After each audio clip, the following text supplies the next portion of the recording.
Panalangin sa mahal na Poong Jesus Nazareno. Sa ngalan ng Ama at ng Anak at ng Espiritu Santo. Amen.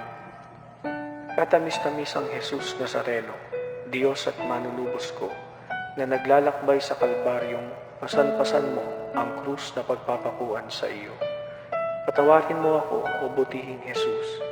Inaamin ko ang aking mga sala at ako'y nananalig na dahil sa kabutihan mong walang kakulilap, ay hugasan mo ng iyong dugo. Iniibig kita ng higit sa lahat ng bagay.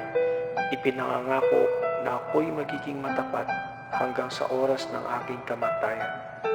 Patnubayan mo ako, Diyos ko, ng iyong biyaya at ihatid mo ako sa landas ng iyong mga utos, diyan sa iyong langit na kaharian. Shalom. Ama namin, sumasalangit ka, sambahin ang ngalan mo. Mapasa amin ang kaharian mo, sundin ang loob mo dito sa lupa para lang sa langit. Bigyan mo po kami ngayon ng aming kakanin sa araw-araw at patawarin mo kami sa aming mga sala para ng pagpapatawad namin sa mga nagkakasala sa amin. At huwag mo kami ipahintulot sa tukso at ipag-atya mo kami sa lahat ng masama. Amen.